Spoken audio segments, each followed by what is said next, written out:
नमस्कार। आकाशवाणी जयपुर अजमेर से प्रस्तुत है प्रादेशिक समाचार।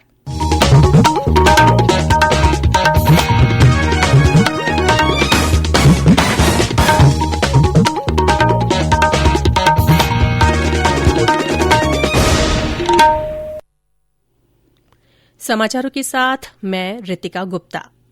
प्रधानमंत्री नरेंद्र मोदी ने कहा है कि कोरोना की मेड इन इंडिया वैक्सीन आज भारत की आत्मनिर्भरता के प्रतीक के साथ ही आत्मगौरव का प्रतीक है।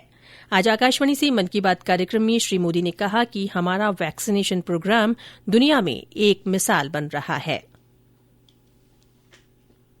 अब हमारा वैक्सीनेशन प्रोग्राम भी दुनिया में एक मिसाल बन रहा है। आज भारत दुनिया का सबसे बड़ा कोविड वैक्सीन प्रोग्राम चला रहा है। हम सबसे बड़े वैक्सीन प्रोग्राम के साथ ही दुनिया में सबसे तेज गति से अपने नागरिकों का वैक्सीनेशन भी कर रहे हैं। सिर्फ 15 दिन में भारत अपने 30 लाख से ज्यादा कोरोना वॉरियर का टीकाकरण कर चुका है। मेड इन इंडिया वैक्सीन आज भारत की आत्मनिर्भरता का तो प्रतीक है ही, भारत के आत्मगौरव का भी प्रतीक है। श्री मोदी ने कहा कि इस साल भारत अपनी आजादी के 75 वर्ष का समारोह अमृत महोत्सव शुरू करने जा रहा है।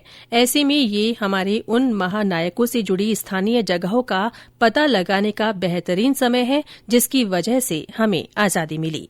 प्रधानमंत्री ने देशवासियों का आह्वान किया कि वे स्वतंत्रता सेनानियों के बारे में और आजादी से जुड़ी घटनाओं के बारे में लिखें। मैं सभी देशवासियों और खास करके अपने युवा साथियों को आह्वान करता हूं कि ये देश के स्वतंत्रता सेनानियों के बारे में, आजादी से जुड़ी घटनाओं के बारे में लिखे।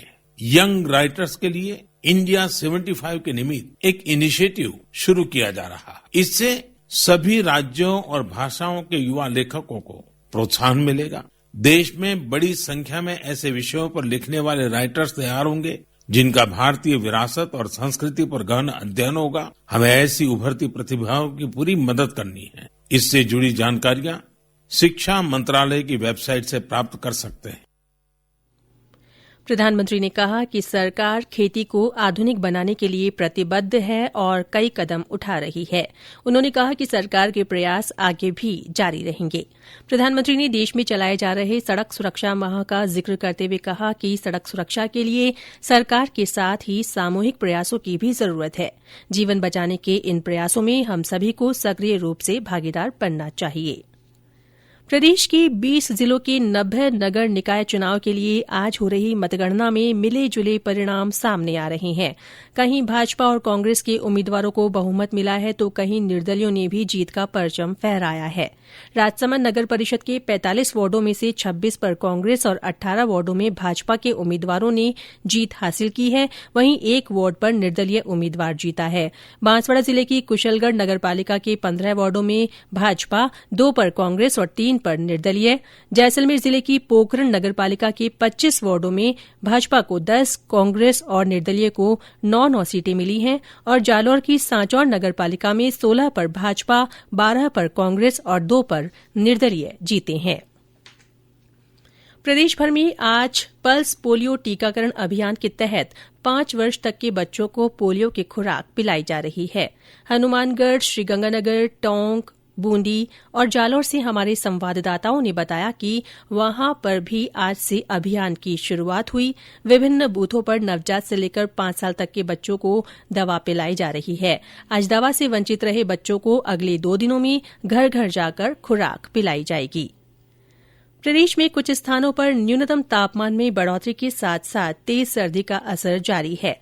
आज भी माउंट आबू -2 डिग्री सेल्सियस के साथ प्रदेश का सबसे सर्द स्थान रहा। राजधानी जयपुर में 7.5 डिग्री सेल्सियस न्यूनतम तापमान दर्ज किया गया। मौसम विभाग ने अगले 24 घंटों के बाद न्यूनतम तापमान में बढ़ोतरी होने का पूर्वानुमान जताया है। विभाग ने कहा है कि राज्य में कल से शीतलहर से राहत मिल सकती है। 4-5 फरवरी को नए सक्रिय पश्चिमी विक्षोभ के प्रभाव से जयपुर, भरतपुर और बीकानेर संभाग में बारिश हो सकती है। और अंत में कोरोना जागरूकता संदेश। कोविड-19 से बचाव और सुरक्षित रहने के 3 उपाय। मास्क लगाएं, 2 गज दूरी है जरूरी, सुरक्षित दूरी रखें, हाथ और मुंह साफ रखें। इसी के साथ प्रादेशिक समाचार बुलेटिन समाप्त हुआ। हमारा अगला बुलेटिन राजस्थानी में दोपहर 3 बजे प्रसारित होगा। नमस्कार।